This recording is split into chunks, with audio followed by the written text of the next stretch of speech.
যখনই আমরা pizza order করি তখনই কিন্তু বেশ অনেকটাই টাকা পকেট থেকে বেরিয়ে যায়। তাই বাড়িতে একদম কম খরচে কিভাবে দোকানের মতো পিৎজা বানানো যায় সেটাই আমি আজ দেখালাম, তাও আবার গ্যাসের চুলায়। চলুন তাহলে আর কথা না বাড়িয়ে রেসিপিটি শুরু করি। তো সবার প্রথমে একটা গামলির মধ্যে আমি নিয়ে নিলাম 1 বাটি ময়দা।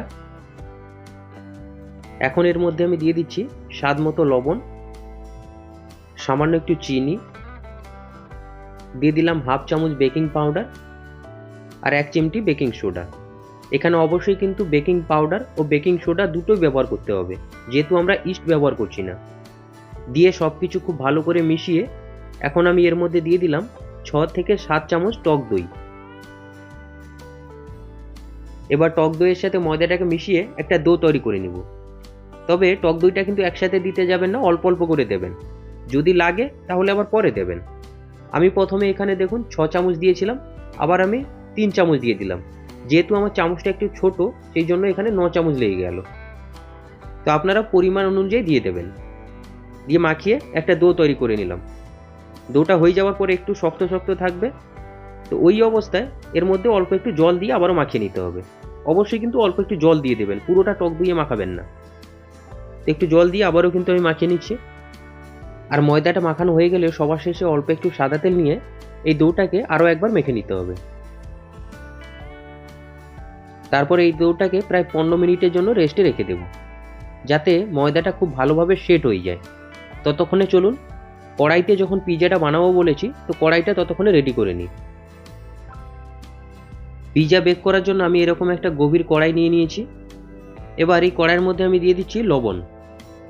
আপনারা চাইলে লবণের পরিবর্তে বালিও দিতে পারেন। দিয়ে একটা স্ট্যান্ড বসিয়ে এটাকে ঢাকা দিয়ে মিডিয়াম টু হাই ফ্লেমে লবণটাকে 10 মিনিট প্রথমে গরম করে নেব। আর যদি কারোর বাড়িতে এরকম স্ট্যান্ড না থাকে তাহলে একটা বাটিকে উল্টো করেও বসিয়ে নিতে পারেন। আর এদিকে ময়দাটাও আমার প্রায় 15 মিনিট রেস্ট দেওয়া হয়ে গেছে। তো ঢাকনাটা তুলে এই ডোটাকে আরেকটু মেখে নিয়ে এখন ডোটাকে বেলে নেব। অবশ্যই কিন্তু একটু শুকনো ময়দা ছড়িয়ে বেলে নিতে হবে।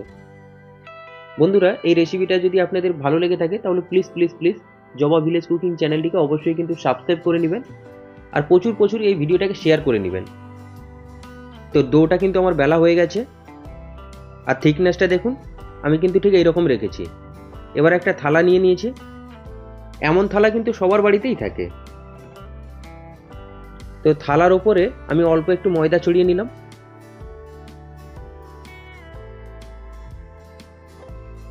দিয়ে রুটিটাকে থালায় রেখে হাত দিয়ে রুটির চারিদিকটা এমনভাবে একটু গর্ত করে নেব। একটু হাত দিয়ে এরকম আস্তে আস্তে করে নিতে হবে।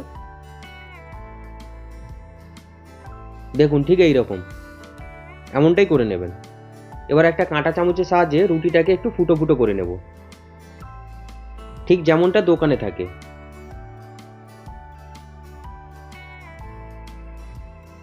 ফুটো করে নেওয়ার পর ওপর থেকে দিয়ে দিলাম পিৎজা সস, দিয়ে চামচ দিয়ে চারিদিকটা লাগিয়ে নিব।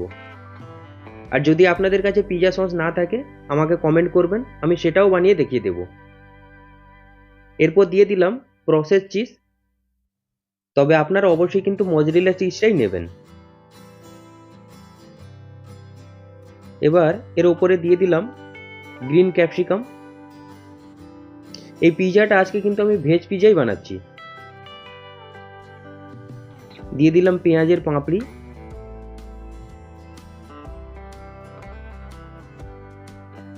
এরপর দিয়ে দিচ্ছি রেড ক্যাপসিকাম,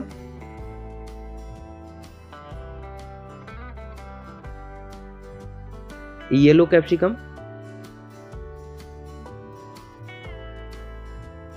আবারও একটু পেঁয়াজের পাঁপড়ি দিয়ে দিচ্ছি। দিয়ে দিচ্ছি সুইট কর্ন। তারপর আবারও একটু চিজ দিয়ে দিলাম ওপর থেকে। এবার সবার শেষে ওপর থেকে ছড়িয়ে দিলাম চিলি ফ্লেক্স আর দিয়ে দিলাম অরিগানো। দিয়ে একটু সাদা তেল হাতে নিয়ে চারিদিকটা লাগিয়ে নিলাম, যাতে পিৎজার কালারটা ভালো আসে। নিন, পিৎজা সাজানো হয়ে গেছে। তবে আপনারা আপনাদের পছন্দের মতো পিৎজাটাকে সাজিয়ে নেবেন। এবার কড়াইয়ে থালাটা রেখে ঢাকা দিয়ে এটাকে 30 মিনিট বেক করে নিব। তবে সব কড়া আবার সমান নয়, সময় বেশি বা কমও লাগতে পারে, আপনারা অবশ্যই কিন্তু দেখে নেবেন এগুলো। ঠিক 30 মিনিট পর ঢাকাটা তুলে নিলাম। ওয়াও, সো ডেলিশিয়াস, কতটা সুন্দর লাগছে দেখুন।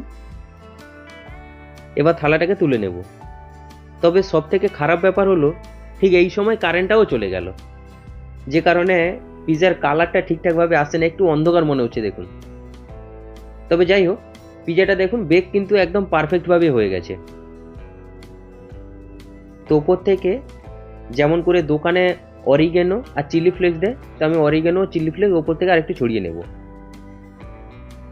এখন একটা ছুরি দিয়ে পিৎজাটা আমি কেটে দেখাচ্ছি পিৎজাটা কেমন হয়েছে।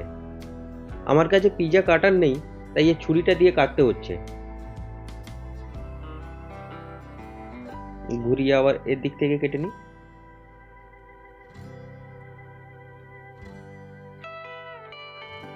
কাটা হয়ে গেছে, এবার তুলে দেখাচ্ছি দেখুন কেমন হয়েছে।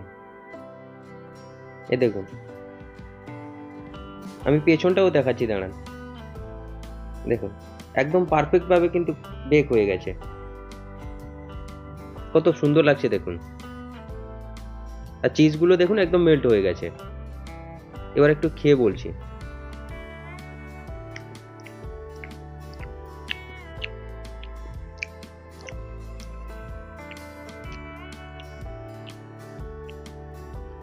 সত্যি বন্ধুরা অসাধারণ লাগছে, খুব দারুণ লাগছে। আর একটু খাই।